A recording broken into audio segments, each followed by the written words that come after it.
We are fortunate to have two guest speakers today, so we want to make sure that we give them both time to share with you today. So thank you, first of all, for joining us. This is the fourth in our series of Meet a STEAM Professional. And like I said, we have two today. So we are blessed to have Jenn Gordon with us. She's the Executive Director of Arts Partners. There's Jenn. And also Adrienne Bauer. She is the Educational and Programming Director at Wildlife Prairie Park. So Jenn is going to talk with us first, and then we'll have a time for questions and answers with her, and then we'll turn it over to Adrian, and she will speak for a little while and show us some animals, and then we'll do question and answer with her as well. So I will turn it over to Jenn. All right, well, thank you so much. Can everyone hear me? Thumbs up if you can hear me. Great, awesome. Okay, I hope that there are a couple people on the call today who enjoy the arts. I was really excited to get asked to come and speak a little bit about arts careers, and in particular my arts career, and kind of how I found my way to this job. I currently serve as the Executive Director for Arts Partners of Central Illinois, which is a non-for-profit. An executive director, sometimes it's kind of hard to understand what all that involves, but it's really the person who keeps the ship floating and moving in the right direction. So if you think about kind of what goes on with keeping a project moving forward and keeping sometimes many projects moving forward at the same time, that's what I get to do. And in my case, a lot of all of the projects that I'm working with have to do with the arts, which is something that I'm very passionate about. So how did I end up working in arts administration? I'll tell you, it wasn't my first choice, and that's okay. I think that sometimes when you're thinking about what you want to do when you grow up, you've got lots of different ideas that you're going through, and it's great. And when I was first young, what I wanted to do was to be a violinist. So you see a picture of me there. I think I'm about 14 years old in that picture, and on the left-hand side of the screen. And I loved violin. I started playing violin when I was 7 years old, and quickly just really took to it. So I started playing in the orchestra at my school. I started taking private lessons. And by the time I was 15, I was practicing about 5 to 7 hours a day on my violin. So this was something that I had already made big plans for doing as a career. I got accepted to go to a really fancy music school when I was 16 years old, and moved away from home so I could continue to pursue violin. And I was really excited about doing that. So I thought I had everything figured out, and I thought I would be definitely doing an arts career, but as a performer. And I had a lot of fun pursuing that. However, actually, I'll go back to the screen again. When I graduated from college, I ended up doing violin all the way through college. I got my bachelor's degree in violin performance. And, oh, I think I need to maybe enter, hold on, chat. Oh, so Carly, I'm glad your sister plays violin too. That's awesome. So in college, I ended up getting my degree in violin performance, and then something really bad happened. I got a terrible injury, and I couldn't play violin. Now, not to say I couldn't play violin, but I couldn't continue to pursue it as a career any longer. I saw many doctors, and it was a really hard time for me to kind of let go of that career that I had dreamt of doing for so long. So let me move on to the next little screen here. I can even tell you, arts administration, going back to what I do now, it wasn't even my second choice of career that I was going to do. So after violin performance fell through, I determined that I wanted to do a different type of arts performance. And so I started doing a lot of theater, and eventually my husband and I even moved out to New York City to pursue acting and directing and all sorts of theatrical pursuits out there. And we lived out there for about 6 years. And for a portion of that time, I was pursuing that for the whole amount of that time. My husband was pursuing that. So within that time frame, though, it became very apparent to me that I wasn't going to have success in that career path either. And that's okay too, because let me see if I can get the screen up. I want to go back to kind of a life lesson that I've learned from this. I don't know if any of you have seen the movie Sound of Music, but it's always been one of my favorite movies ever since I was a little girl.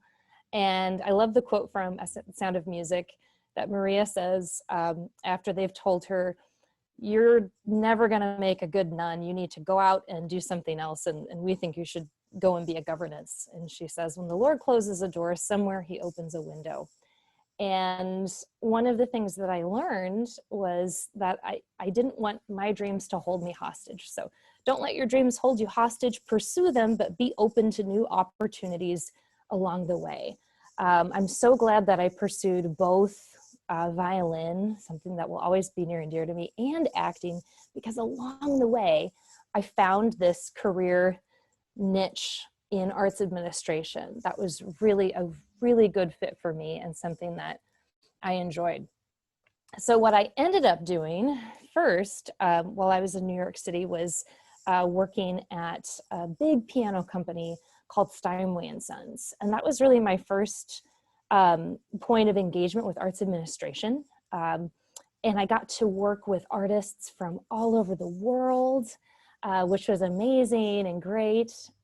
And I got to work at Carnegie Hall, which is something I had always dreamt of doing as a little girl. I dreamt of performing at Carnegie Hall. Well, I never got to perform at Carnegie Hall, but I got to work with a lot of artists who were performing at Carnegie Hall. And I just really fell in love with the type of work that I was doing, getting to support artists, learning that most artists, whether you are a musician or a painter or an actor, most of these artists are hustling all of the time, oftentimes working multiple jobs so that they can pursue their craft and continue to put their art out there. And I got the opportunity to support them in that journey and to come along and promote them, connect them with resources, and help them tell their story with audiences. So that was my first job in arts administration. And then what I do now is I work with arts partners, and I serve as the executive director. We left New York back in 2009 when I was pregnant with my first daughter. And we came back to Peoria because Peoria is where I grew up. And I wanted to have a chance to live and work and raise my family in my hometown. That was always really important to me.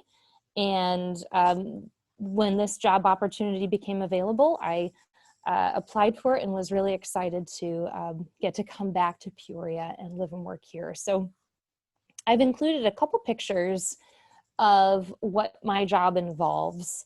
One of the programs that Arts Partners does is, you see this big billboard picture over here, and it's called Sky Art Peoria.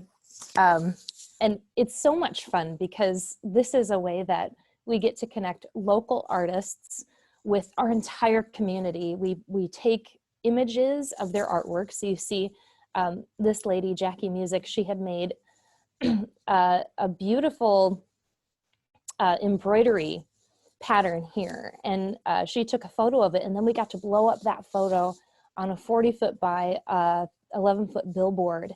And when you're driving around Peoria, you can actually see that on display. So that's one of the fun projects that we had a chance to start since I've been here with Arts Partners. If you look over here, there's a little radio station. I have the privilege of getting a chance to interview arts leaders and artists from across our region every week for a show entitled Out and About that's on NPR, WCBU on Fridays.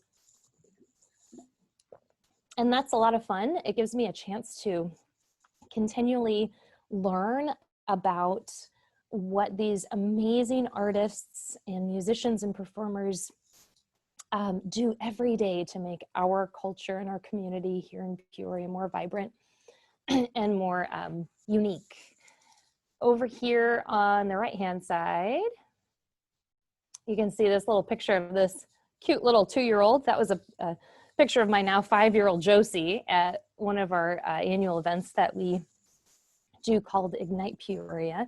And that festival is really an opportunity where we work to bring together hundreds of artists and makers and STEAM folk into one space to create a really interactive, dynamic arts experience learning day.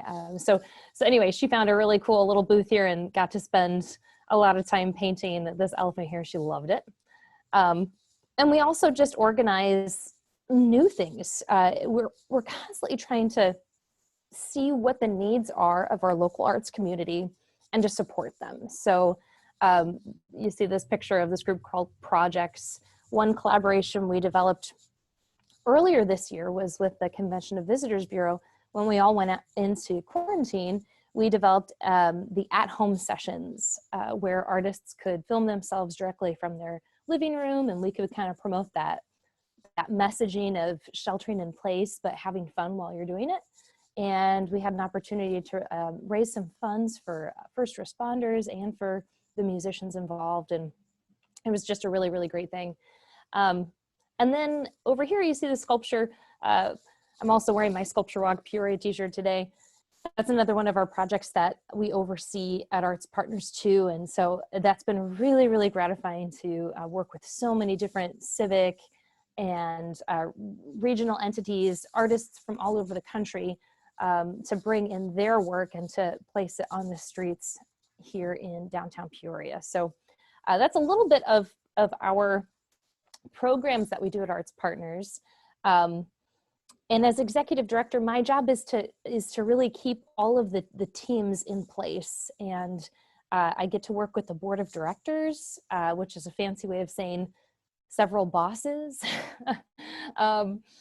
And they're just wonderful, but we all work together to just try and do the most good that we can and benefit the most people in our region, and to really highlight the art scene here in Peoria. I'm gonna go down one more. So you might be a future arts administrator if, one, you like to build teams. That's one of the things that I love about my job that I never would have realized unless I had just started doing this job.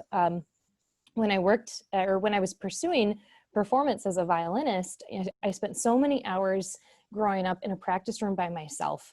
And while I loved the time that I got to spend making music, it was really lonely doing that sometimes too. And what I really enjoy about the career path that I'm in right now is that I enjoy building teams. I enjoy meeting with project committees. So whether that's the Sculpture Rock Committee or the Sky Art Peoria Committee or the Ignite Committee or the board, and casting a vision and helping to equip people to achieve that mission, building volunteers, and really helping people to enjoy being a part of a bigger team. You might be a future arts administrator if you like to come up with new ideas. It's something that is always, always important in a job in this field, is that, you know, the arts aren't stagnant. They change all of the time, and really they're kind of constantly a reflection on what's going around in the world around you. So one of the ways that we had to pivot recently with all of the pandemic stuff is we saw that there were a lot of arts organizations that just needed assistance with finding grant resources and funding resources in the midst of the pandemic. And so we kind of shifted our focus temporarily to help connect them with resources that we had found that could help support them during this time. So coming up with new ideas is important. You might be a future arts administrator if you, number 3, enjoy shining a spotlight on other people. It doesn't mean that you don't like occasionally having your own spotlight, but it's really important for you to enjoy elevating others and being able to make other artists look really good. You might be a future arts administrator if you like to solve problems. In any type of non-for-profit organization, there's daily new problems that come up that need solving. And I think when you start out training as an artist, you're really well equipped to be a creative problem solver. You might be a future arts administrator if you are a hard worker. At Arts Partners, we only have 2 people on our staff. And when I started, it was just 1 and less than a half of a person. So now we have 2 full-time employees. And so there's a lot of hard work involved with keeping an organization going when it's this small. And that kind of goes into the next point. You might be a future arts administrator if you are willing to learn new things. I can't tell you how many times in the last 5 years I've come up against a problem that I did not know how to solve. And thankfully, when you're surrounding yourself by other people who are smarter than you or have more experience than you, they're oftentimes willing to either do something for you or teach you how to do something. So it's a really good skill set. If you enjoy learning new things, you'll enjoy this career. And number 7, you might be a future arts administrator if you get bored easily. This is not the type of job where every day for 9 hours I'm sitting doing the same thing. It changes hour by hour. I really enjoy that. I think I would get bored if I was just doing the same thing over and over again. So that's one of the reasons why I like my job. You might be a future arts administrator if you don't mind doing a little paperwork. Whenever you see the word administrator, you can pretty much guarantee that that means there will be some time where you are sitting at your computer writing letters, writing grants, and doing some just administrative paperwork that keeps the organization going. And number 10, you might be a future arts administrator if you love the arts. So I kind of checked off all those categories. Those are things that really make me feel very, very satisfied with doing my job. Even though, again, it wasn't the career path that it wasn't my first choice and it wasn't my second choice. I'm so glad that it was an open window that came up during my path of pursuing other artist careers and artist pathways. And it's been very, very fulfilling. So if anyone has at this time, oh, and that's my daughter there too, that's Josie. If you have questions, I would love to answer any questions that anyone has at this time. The group chat. So someone had said, what was my injury? I actually had an injury from overplaying. It sounds really bad, but I got tendonitis in my shoulder because I actually practiced too much. So there is such a thing as trying too hard. So it's good to work really hard, but also to take breaks. The next question that I see is, how do you fund the bulletin board? Those are really massive. That's a great question. And let me grab my here's a mini bulletin board. Isn't that fun? So, and this features the work of fiber artist Dana Baldwin. So this is actually, the piece that's on here is actually part of a big cape that she made. And then she zoomed in on part of the cape. And her work is really fascinating because she goes through and she collects different like sweaters and things that she finds like at Goodwill, and she repurposes those fabrics. And so she'll actually cut them up and then make them into new pieces. And they are stunning. She has a shop called The Sheared Edge at the studios on Sheridan, or you can look her up online. Her pieces are gorgeous and beautiful, and she even had a really cool exhibit at the Prairie Art Guild about 6 months ago where she made dresses out of film strips. It was super cool. So we've got some amazing artists here in town. How we fund these. So in the past, Arts Partners has received a lot of support directly from the city of Peoria, similar to other civic entities like the Convention and Visitors Bureau. Because of COVID, we've lost all that support. So in the future, we're doing more sponsorship-based support to keep projects like this going. So, but this year we did have one sponsor for Sky Art Peoria, and that was Big Picture Peoria, which is a really cool mural initiative that's happening in Peoria as well. Okay. Oh, thank you for saying you love Sculpture Walk, Marge. I have my Sculpture Walk Peoria shirt there. We have 9 new pieces that are in on Washington Street. And if you go to artspartners.net, you can actually take this really cool video tour where John and Jeff Heinzman talk you through and tell you all the secrets behind each of the pieces on the walk this year. So be sure to check that out. How long have I been working as an arts administrator? So I would, let's see, 10 years. I've been working for 10 years as an arts administrator. How about that? I don't think I've thought about that, but yeah, it's been a full decade. How big is the market in your profession? Also, what educational focus would you recommend for young students? So the market for arts administrators, I would say it is, again, a pretty narrow market, meaning jobs typically don't become available unless someone retires. So the person who is in my job, or there's not a constant turnover rate. So there aren't a whole lot of jobs. You'll see jobs, you know, so like Shannon Cox is in charge of the Peoria Art Guild. So she'd be an arts administrator. You have like the executive director of the Peoria Symphony Orchestra, Susan Hoffman, she's an arts administrator. You know, William Butler at the Contemporary Arts Center, he would be an arts administrator. So we have a handful of these jobs. I think when people find this job and it's a good fit, they tend to stay there for 15 to 20, 25 years. And so it's the question is, when do these jobs become available? But that being said, you know, any type of gallery, museum, ballet, symphony, all of those jobs have an administrator on the back end that are helping to keep things moving forward. In terms of educational focus that I would recommend for young students, find some vein of the arts that you enjoy doing and just do it. And know that it's okay if you don't end up doing it as a profession, because you're going to be learning some really great skill sets in terms of problem solving, work ethic, and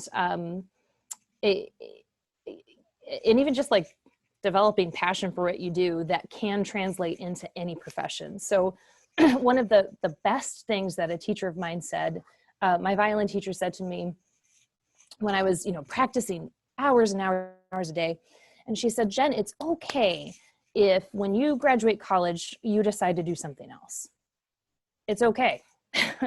This will not have been a waste of your time. This is just make sure you're like, yeah, taking to heart the lessons that you learn along the way. And so I think that's really, really important. And I encourage you to find something that you love to do that sparks your creativity and imagination, and just enjoy doing it. Let's see. From Emily, I'm going on the sculpture walk this weekend. It's a great social distancing activity. Indeed it is. Thank you for that comment, Emily. When is Ignite Peoria? Is that celebration down on the riverfront? Okay, so Ignite Peoria, we had to make some rough decisions this year, and we can't have it at the Civic Center, which we're really bummed about. And we can't even do it outside this year because we just didn't have the bandwidth to be able to make that happen and to cut through all the red tape to make that happen. So we're actually going to be announcing very soon a virtual Ignite Peoria. And I know we're all tired of hearing the word virtual. So, but this is going to be in the same spirit of the real Ignite Peoria. We're collecting videos and how-to demonstrations from different arts organizations around the community. And we're going to have some live stream performances happening on August 8th. So it's going to still be happening on the second Saturday in August. And I hope that you guys all tune in. We're going to be putting out some definitive information about that, but it is going to be happening on August 8th. And we'll be announcing more information about that soon. Any other questions? You guys have good questions. This is great. We had one question that wasn't in the big chat. What can young people do right now in school or in their free time to help prepare if they want a career in the arts or arts administration? You kind of touched on that a little bit, but if you have any other nuggets for them. Yeah, I get really excited when you come up with a project, like an idea for an actual project, and then you see it through from start to finish. So if you're at home and maybe you have a lot of time on your hands and you've got some brother and sisters in the house and you decide that you want to put on a play, and even if it's for your parents, your grandparents, whatever it might be, thinking through the steps that are involved with that project. So first you need to write the play. So you take a day and your part of your project that day is just writing out the play and figuring out who the characters are going to be. And next you need to cast the play. So who in your family is going to play what role? Maybe the next day you have to figure out how you're going to do costumes for the play. And the day after that, you're going to practice and you're going to rehearse and you're going to go through the play. And you might end up with a performance for your family, or you might end up even doing like a Zoom performance for your grandparents or for your friends. But what's really great about that is you've allowed yourself to work upon a creative idea and see it through from start to finish. And that is so much of what arts administration is about. It's about getting a really cool creative idea and then starting to break down the steps that you're going to need to do, or you're going to need to ask other people to do with you to see that project through to completion. Ooh, let's see. My school wants to put in a musical playground and add an obstacle course to our playground. I'm always looking for folks who will help with paint costs and actual painting. Got any lead for me? I am working with my PTA in Pekin. That's from Marge. Yeah, that's a great question. I would maybe reach out to the Illinois Art League or to the Peoria Art Guild and see if they might have any resources for you. But I would maybe start with those two groups. And then there's another question here. Does your organization work with local schools and other groups to encourage young artists and display or highlight their work? So I would say not outside of the like at Ignite Peoria, sometimes we'll have different groups that are there that represent kids, and we'll be highlighting and showing what they do at that event. But a really awesome organization that does more of this is called Big Picture Peoria, and also Art Inc. Those are two organizations that work a lot with school groups and have some really cool programs that work with young people to actually do some mural projects, as well as to display the work that they complete at the end of the day. These are great questions.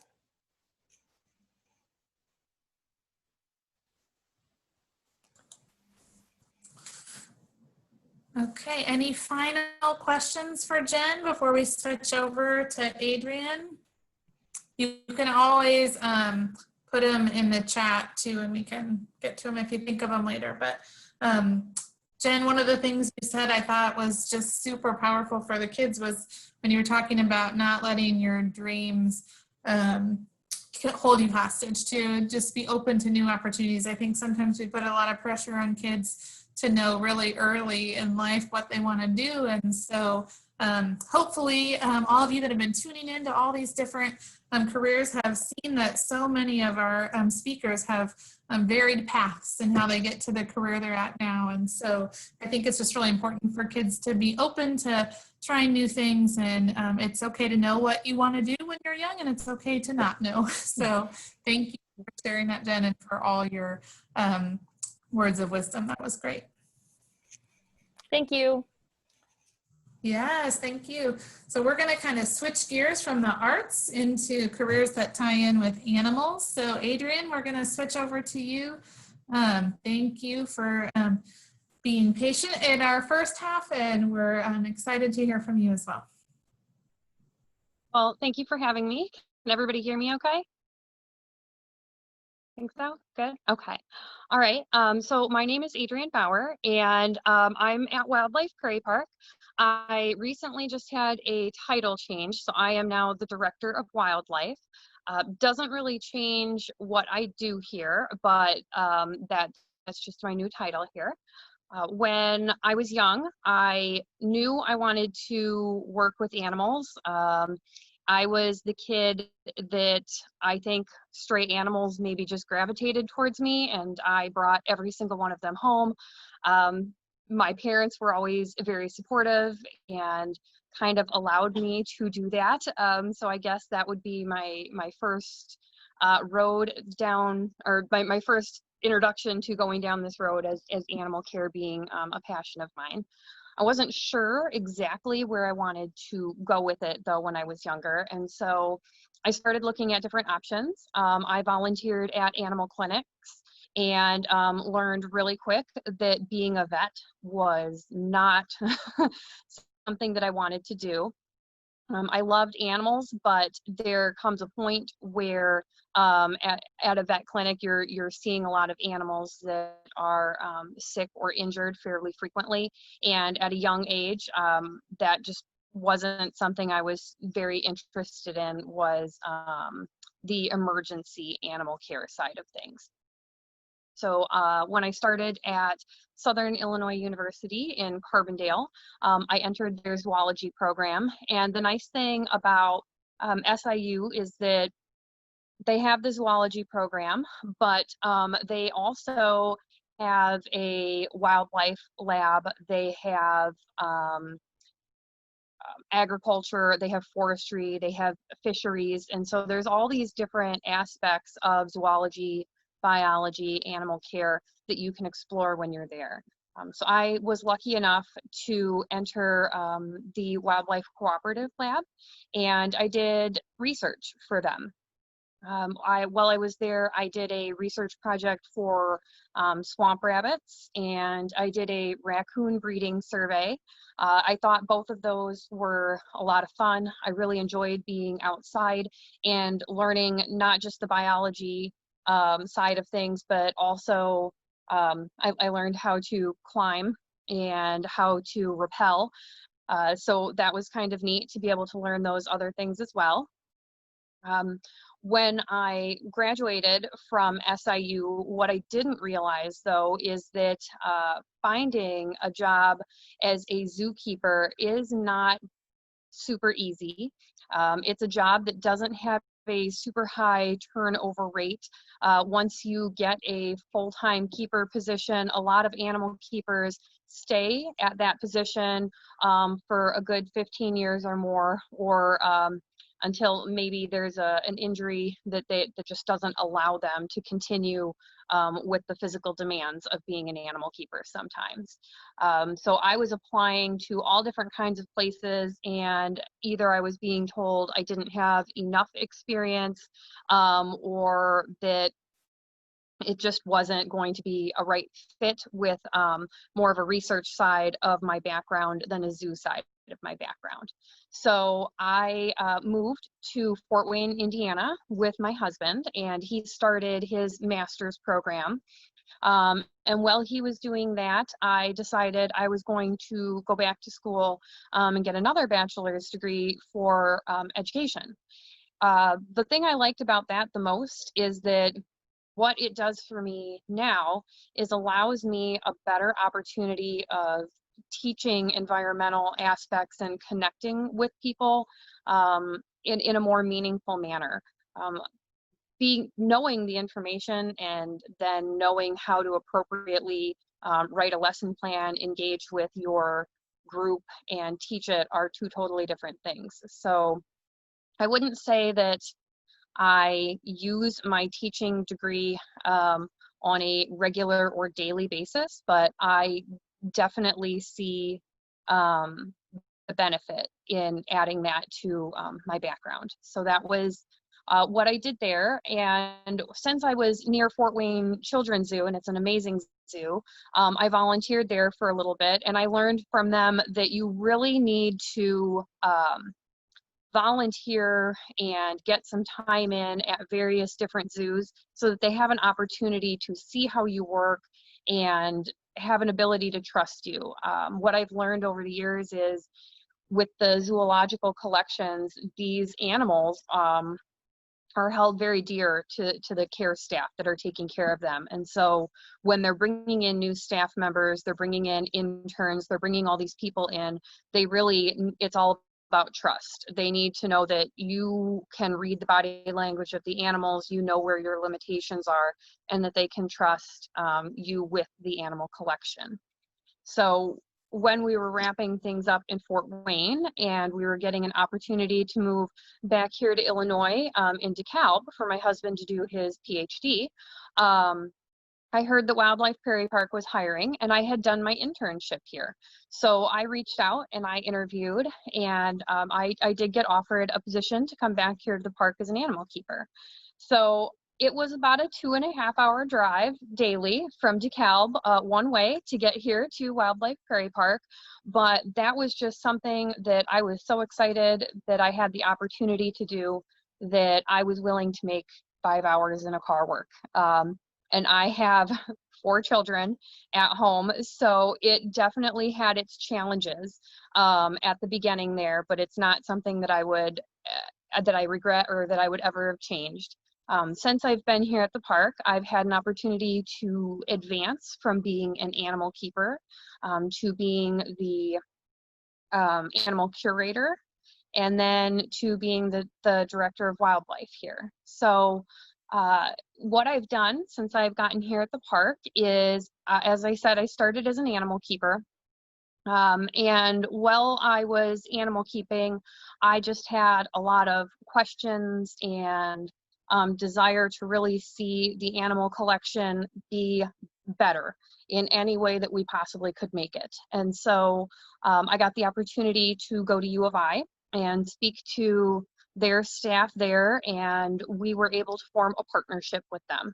And so they come here every year and they do 2 full weeks of exams on every animal we have here in the park. That allows us to get a really good baseline on every animal we have, and it also allows their students an opportunity to learn.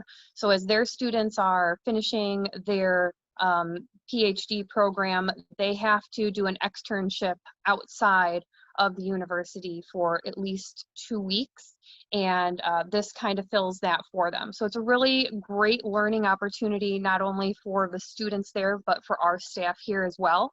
And it benefits our animals because they get a full vet exam and blood work and dental exams. They get the full workup. So it's really great partnership to have. We've also been able to add more trained birds to our collection for our educational programming, and that has been great as well. And not just the animal collection, I also oversee our education department. So anything that we have to do with programs here at the park or outside of the park at schools, I am teaching the staff the curriculum for that, and they're going out and teaching those programs, or I'm teaching them myself. And the events that we host here too, I oversee those as well. So if anybody's ever been here for something like Scary Park, that's just a huge park team effort.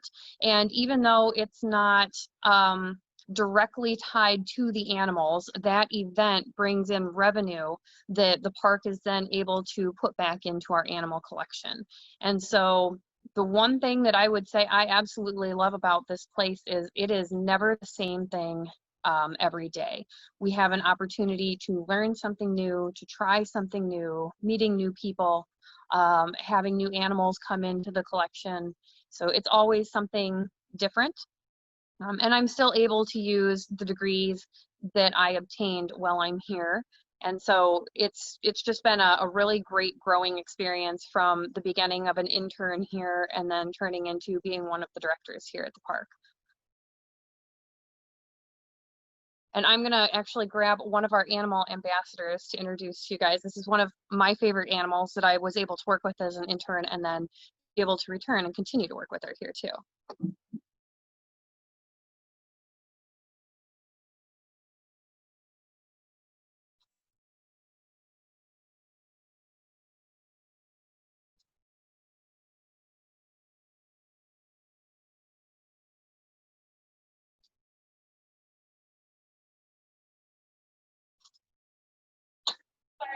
or not is not exactly the same way I do it. Just give me 1 second.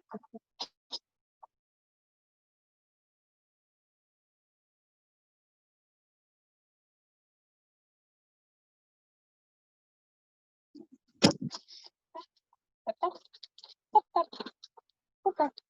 Sorry guys, her leash was not quite tied on her the way she's used to, so it took me a little bit to get her off there.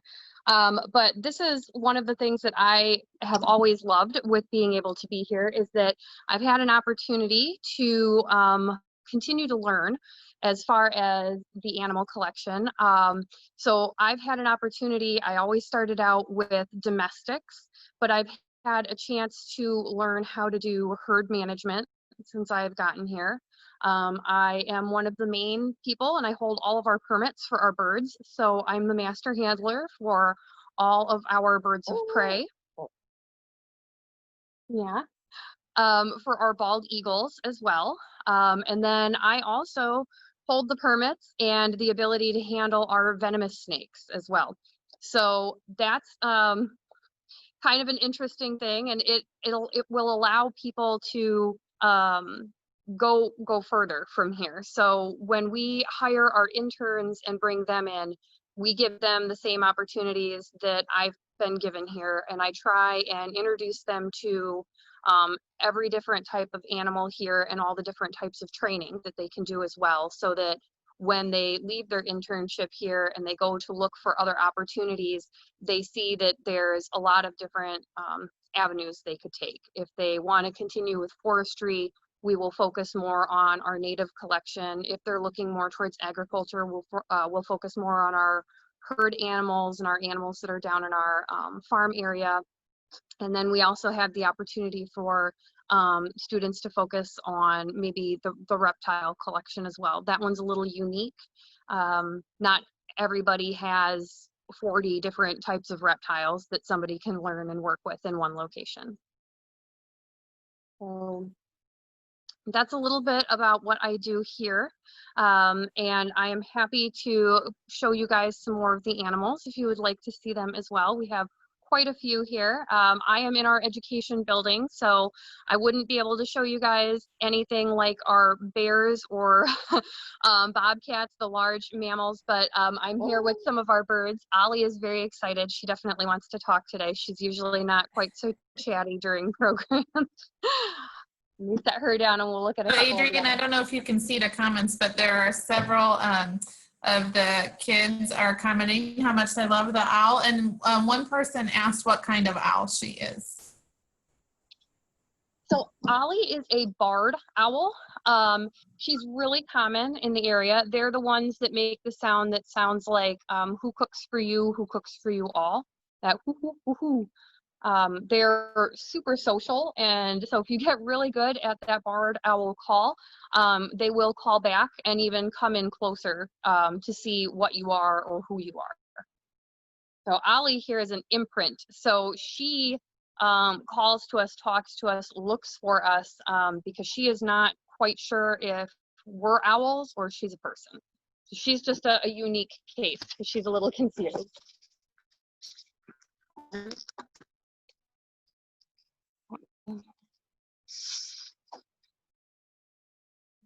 I see her. This is Jessie, and she is a barn owl. So Jessie has a little bit different markings. She's got a facial disc that's kind of shaped like a heart, and she is known as the owl that doesn't give a hoot. They don't actually make a hoot sound. They have more of a scream. And so they think that a lot of scary stories may have started from those guys, that people were seeing that white ghostly face fly at them and hearing what sounded like a scream. They think way back that's how a lot of scary stories may have actually started. Let me see if I can get my camera here to switch. And so here, you can see him in the log. There is one of our bunnies. His name is Buster.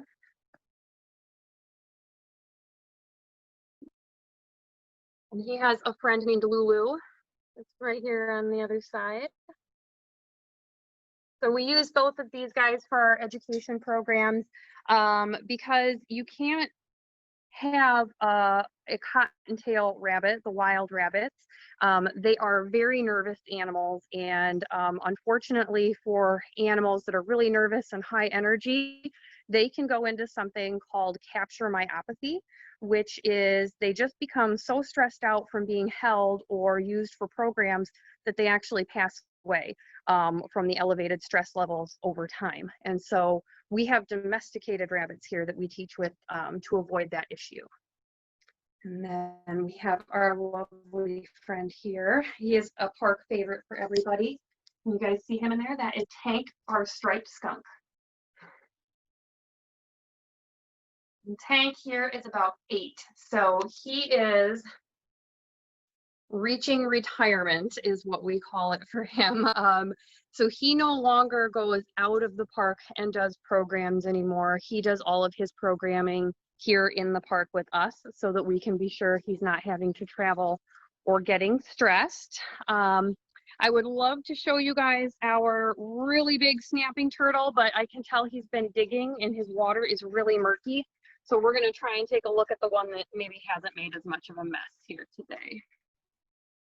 But he's got himself turned. You can see the back end of him. He's got himself wedged under some rocks here. His body is right here, and his head is straight down from here. And that is our common snapping turtle. We are not part of the breed and release program, but we have several animals here that were supposed to be part of a program that would allow them to breed and have their young released back into the wild. When they do those programs, they run the genetics and check for viability. And if they're not going to be a really good contribution as far as genetics, they are pulled from the breeding program and they become a display. And so that's how our snapping turtles have come to be part of the collection here at the park. Almost all of our animals here have some form of an injury that doesn't allow them to be released back into the wild. And so one of the challenges that we face here is that we have animals that are wild, but they've also spent a lot of time around people. And so they're partially domesticated as well. And so we have to just find a fine balance as the animal keepers. We really have to get to know our animals. We really have to watch them and learn their behaviors and figure out what the norm is for them. Does anybody have any questions? I kind of went over that a lot. So there's been a few questions in the chat, Adrian. One was May commented that there are lots of volunteer opportunities at Wildlife Prairie Park, especially during Scary Park. And then someone, Marge, asked if COVID will affect Wildlife Scary Park. Do you know yet? Yeah, so we are still planning on having Scary Park here at the park. And I'm just not sure what that is going to look like this year. The good thing about the park is there's lots of space for everybody to be able to spread out and social distance. And if we can host everything outside, it's good to have everything in the open air. But what we're thinking right now is that Scary Park is probably going to have to be a timed out opportunity, and you're going to have to purchase a time slot. So you're going to go trick-or-treating, you will trick-or-treat at 6 o'clock, you'll go through that loop. At 6:30 is your train. So it's just going to have to be a lot more structured. Sure. And we're going to have to limit how many people are going through each area at a time. But that's what we've been discussing so far. We have an event happening for our brand new cabins on Thursday evening to thank all of our donors for all their help making that happen. And then Scary Park is going to be our full focus after that. Great. I did see that there was some questions about the virtual field trips as well.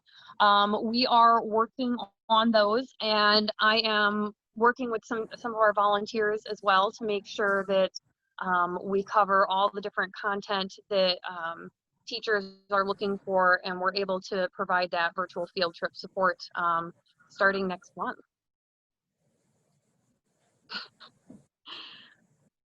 Great.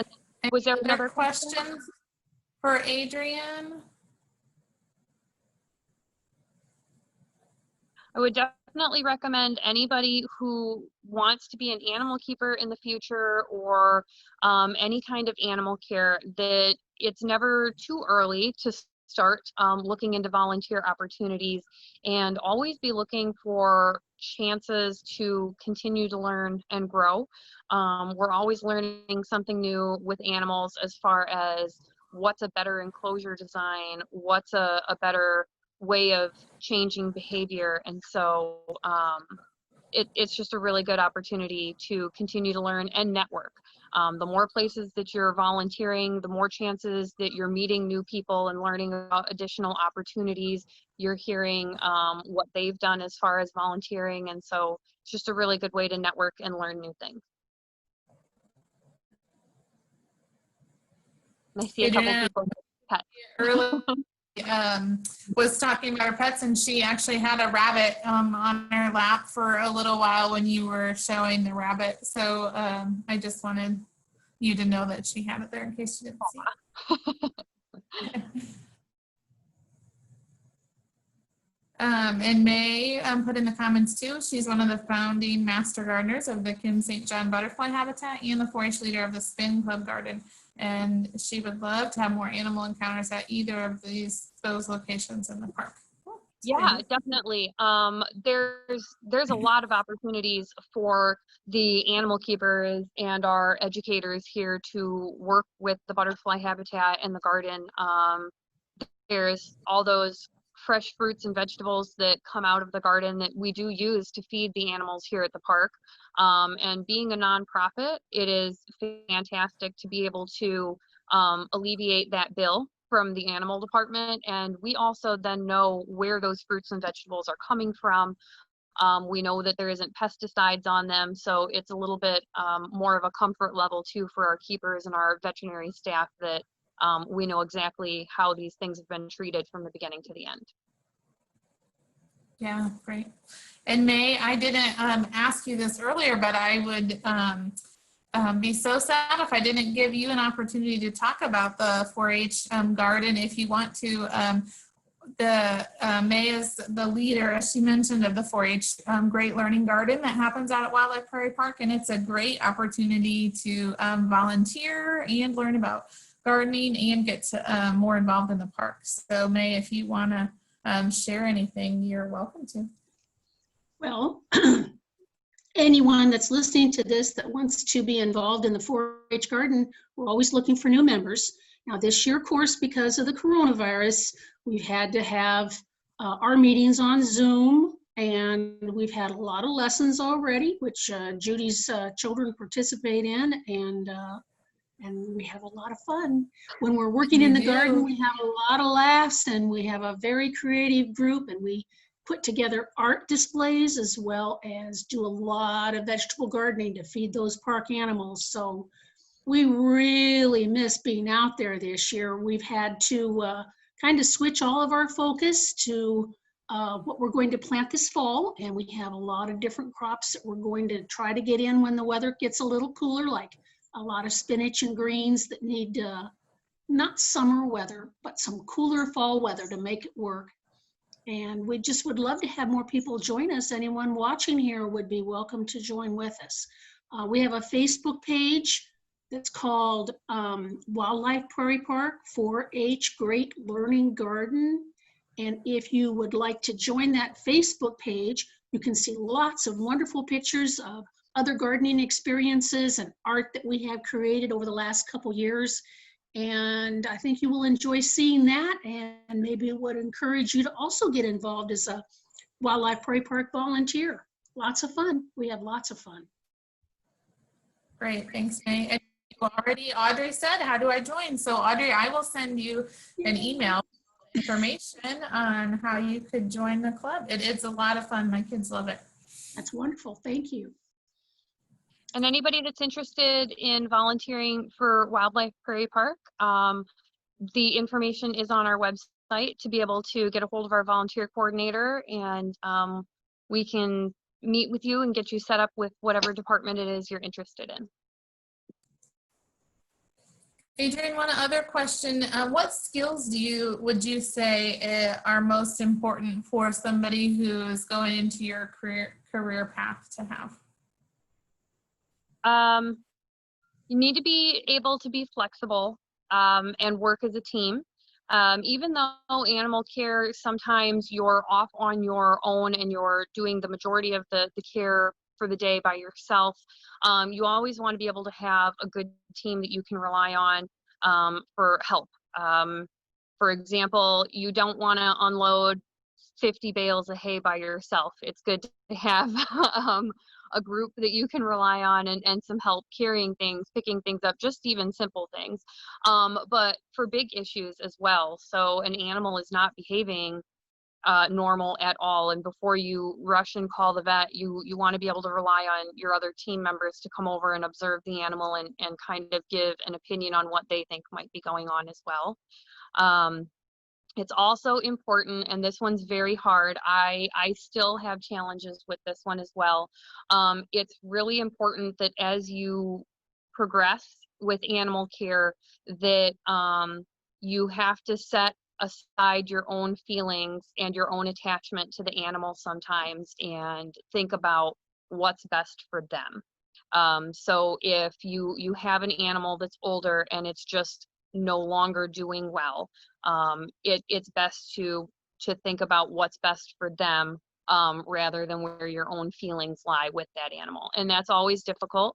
I think that was the main reason I didn't want to go into veterinary sciences, is that I was afraid I would see that side of animal care too frequently. But the thing you always have to remember is, even if it's a short time an animal is in your care, you've given them the best and longest life, and most of the time the animals that you care for would only have a quarter of the lifespan that they do from compared to being in captivity where you're caring for them. Great, thank you. Any other questions for Adrian?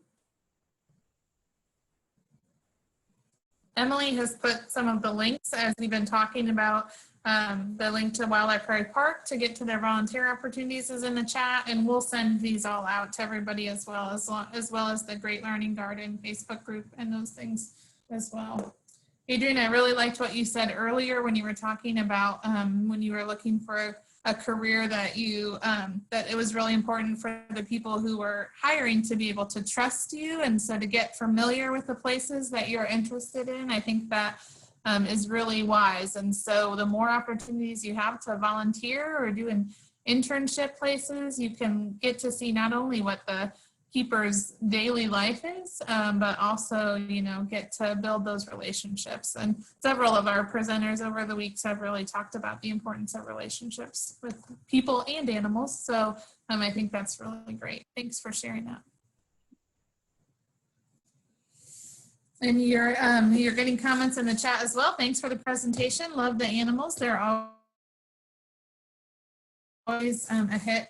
So thank you for doing that and being with us today. Thank you everybody for your participation, and Carly for showing your animal as well. We like seeing your rabbit. Thank you for that too.